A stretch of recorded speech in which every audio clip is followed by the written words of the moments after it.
Welcome, Spartans, to Podcast Evolve Book Club. I'm your host today, David, and with me is the lovely Aaron. Hi, guys. And Krysta. Books! Yay, Krysta!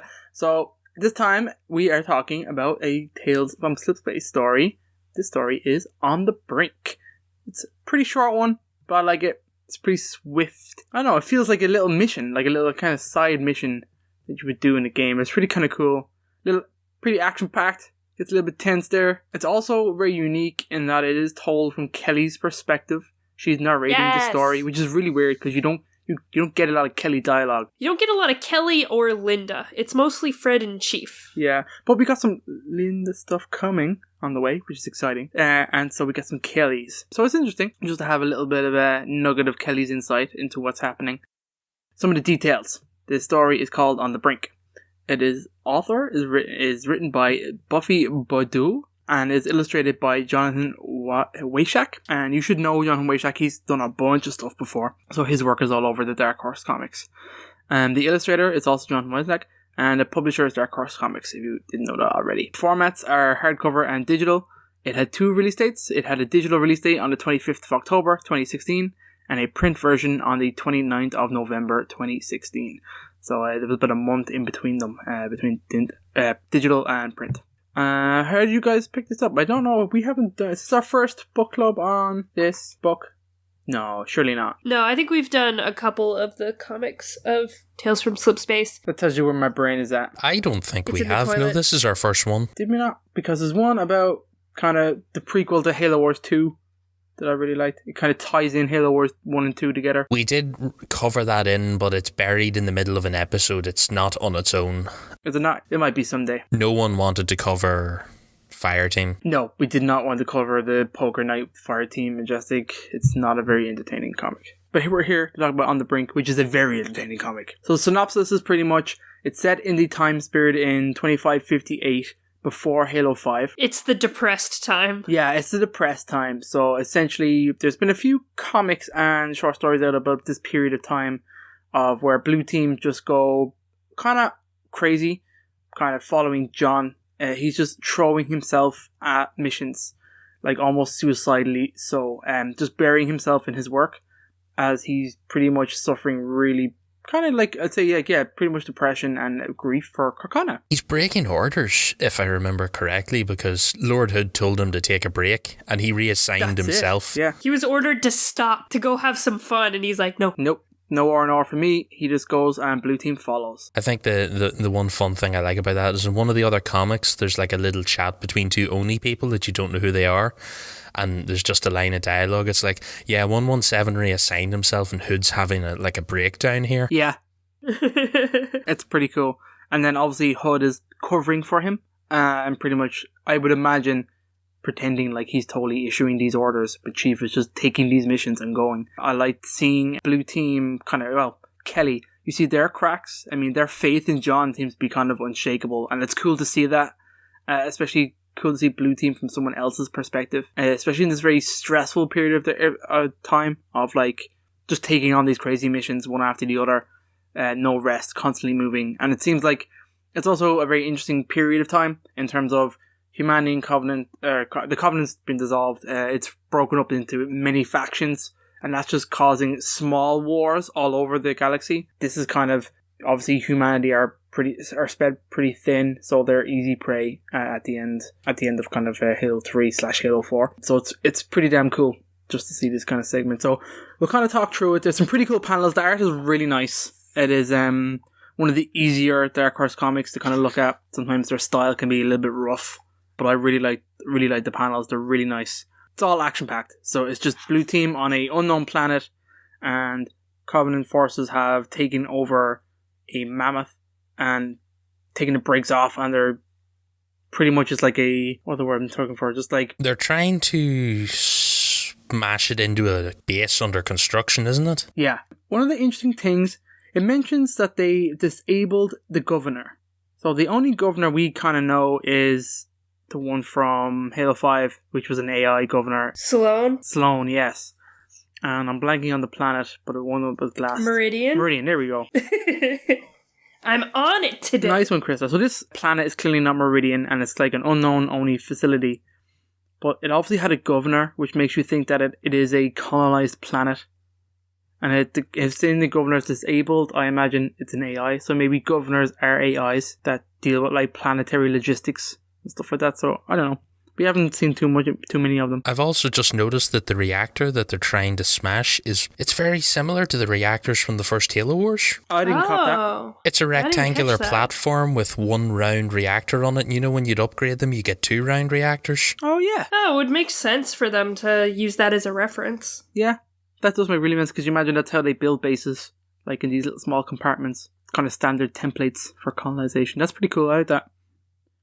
So the story is pretty much Blue Team are going on a warthog. They jump from their warthog onto this moving mammoth. They have to fight their way inside the Covenant to take it back. They kind of secure everything down, clear the rooms. Kelly finds the science team still alive inside it, which means Chief was going to crash the mammoth off a ledge because the Spartans would be fine. They lock their armor, but the humans would be killed, so Chief has to improvise. He steers the mammoth around.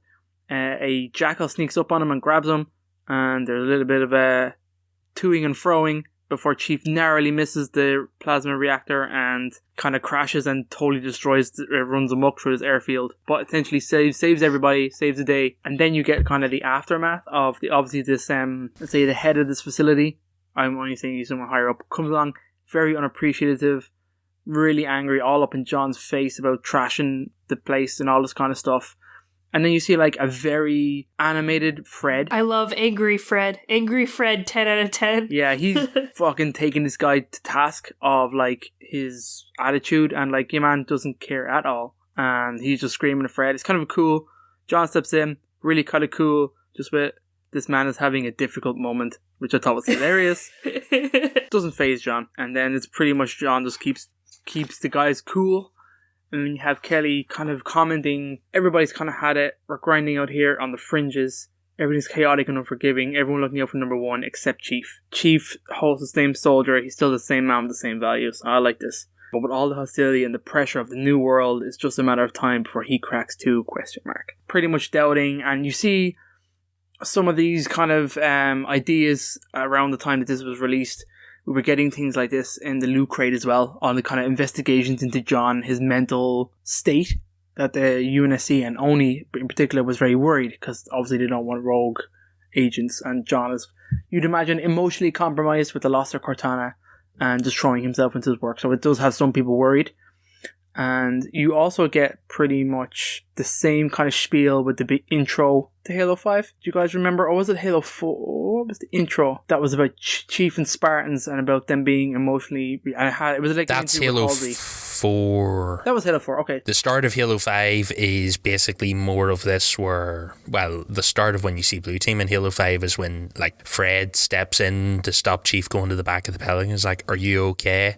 And there's the Blue Team are still having these little quips about he's clearly not all right. No one works this hard if they're all right. That's a good point. Yeah. Like, we get one of those missions, which is kind of the end of them, which is Argent Moon, which is the first mission of Blue Team in Halo 5. That's one of these kind of missions that these guys just take these little small side ops to keep themselves busy, and that obviously stumbles into something else. That is pretty cool, because you also, all around that time, you got all the marketing campaign about Halo 5 where distancing John, is John a traitor, John is AWOL, the Hunter Troop was out, it was awesome time to be alive, and you had Locke hunting him down, and we really didn't know what was happening.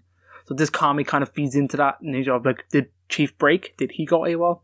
We know he didn't, but like, it's cool at the time. It's a cool concept. I liked it.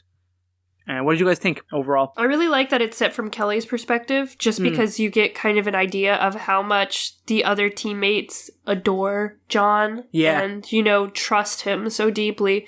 And they're still concerned about him too. They know he's unbreakable, but I really like the fact that we get to see them, and they're tired. They don't want to do this anymore, but they're following him. And the moment that he issues an order, she's like there. She's like, I'm so tired, but once he said something, I'm ready to go. Her voice is steeled. Yeah, I like that. Like her, she's nervous, and then John speaks a command, and he's just, the same perfect stoic leader, and it just totally galvanizes her. I do love hearing and seeing that. It's cool. It builds up John to be more than what we see him as. Yeah, and we don't get a lot of Blue Team with John anymore, really. It's really interesting, because it's like, usually, like, when we see Blue Team now, Fred's the leader, because it was pre-Halo 4, that period of time when Chief wasn't around and Fred was kind of taking the lead. Or else it's like old Blue Team with Silent Storm and stuff like that. Well, it's weird, yeah, because we have several phases of Blue Teams now that we have access to. Do you know what I mean? We've got Blue Team in Reach, we got Blue Team right after Reach and Silent Storm, we have Blue Team in these comics this period of time. We have Blue Team in the books where it's Fred being led, and you have the Halo kind of Last Light Retribution stories, those kind of things where Blue Team is a separate entity now from Chief, and obviously they come together for Halo 5, and then you have whatever the story there, which hasn't really progressed that far. Yeah. Post Halo 5, I mean. Well, I still really like that other comic where we get to see Blue Team reunite. Because, like, even though Fred was the leader, he was 100% willing to let Chief take the lead again. It was like coming back to their roots kind of thing. And I feel like this is just an extension of that where we get to see Blue Team. Like, they haven't fought in a while, but they're just as coordinated as the day they graduated from Spartan school. Well, it's the unique dynamic that is in with Spartan-IIs. Do you know what I mean? Yeah. They have that unique family and familiar kind of concept. I always like that about the Spartan teams, especially Spartan-IIs. Their relationship with each other is very unique. I like their silent language, how they developed a way to communicate with each other, even though they can't see through their armor. They read their own emotes very well, small hand gestures and stuff like that, and tilted. I love that it kind of really fine details. Aaron, any kind of comments on the comics? Favorite panel? What do you like about it? I enjoy this one. It feels like it could be. It feels like it would make a good sort of minute and a half blur cutscene. Like you could totally see this being it's not very far off the bombastic Halo 5 intro that we got for Osiris. Like you could easily see this switched around. You could have the same music and have all the big stuff going on. That would be cool. You just cut out the end. It is interesting to see an Oni person willing to argue with a Spartan. Not very smart. No, that man clearly has no fear, because all Fred has to do is reach out and like tap him with a finger, and he will probably break all the bones in the man's chest. But this is also a period of time where Oni are separating themselves from Spartans and very much painting the Spartan-IIs as being like broken and weak, because they're very much, it's all this propaganda of against Spartan-IIs, and to kind of retire them and bring in the Spartan-4s. When you're like a foot shorter than them and they're half a ton of tank in armor, I'm not as brave as Baldy Man here. He was just having a difficult moment, Aaron. It's okay. I think the thing I like about this comic is the perspective it puts on Halo 5. At that first like mission when they're going to go on to the thing, like you suddenly know now Blue Team's an awful lot more stressed than they seem to be in the start of Halo 5. Mm-hmm. Like you get enough that they're questioning, is John okay? And that Fred's willing to stand in and ask him that.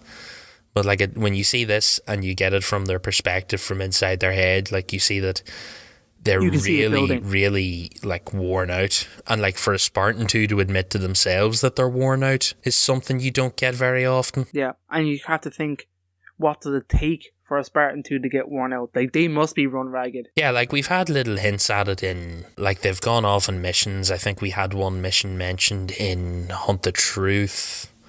Like they talk about that as well, where Chief, isn't that the one where Chief lands in on a Pelican practically on fire from re-entry? I think that in Hunt the Truth, that's they come in at the last. I think some people are under attack. It's like a government group on a planet, and I think like the thing from the Hunt the Truth one is they talk about how the Pelican basically hadn't cooled down from re-entry. Chief comes in that hard, that quick, and like clears the room or clears the building and saves the people. And then he goes on again, and no sooner is he there than he's away. And then like you have to assume they're doing all this shit with Blue Team constantly. I'd imagine it takes a while to start to wear them down. And the amount of missions you imagine they're taking is pretty crazy. It's cool. I would like to hear more of these stories. I think more Blue Team. More Blue Team. And like you said, the art style's good. Yeah. Yes. That style of armor looks pretty cool on John. I like him. You get to see everyone's face except John, as per usual. I'm looking through here at the faces. Even all the Oni guys have nice, good, expressive faces with. They do well detailed. Look, they've got teeth, they've got eyes, they've got noses. I like this. Most humans actually have those features, Aaron. I'm not sure. Not according to some of the previous Halo comics we've had. That's funny. Some of the humans in those comics did not have all the features of a normal human. Or were you looking at the Sangheili, maybe? No. Final comments, guys, on this comic. If you like it, very good. Thumbs up. Yes, 10/10. Okay. I think that's pretty much it, guys, for this book club. It's nice and quick. These are one of these short ones that we like to kind of pump out a few at a time, and they're very handy for us. So we hope you enjoyed our book club, and please go check it out, Tales from Slipspace. If you don't have it, it's a great collection. It's got some cool stories in there, and a not so good one about a poker. That we would recommend. So I've been David. This is Krysta. Say hi, Krysta. Hi, Krysta. There you go. We got the lovely Aaron. He's still here. Hi, guys. Obviously, we're Podcast Evolved. You know us. You love us. Hopefully. And go check out our website. It's amazing. HaloPodcastEvolved.com. We also have a Patreon. www.patreon.com/HaloPodcastEvolved. Thank you very much for your support there. It's greatly appreciated. So with that, evolve. Evolved.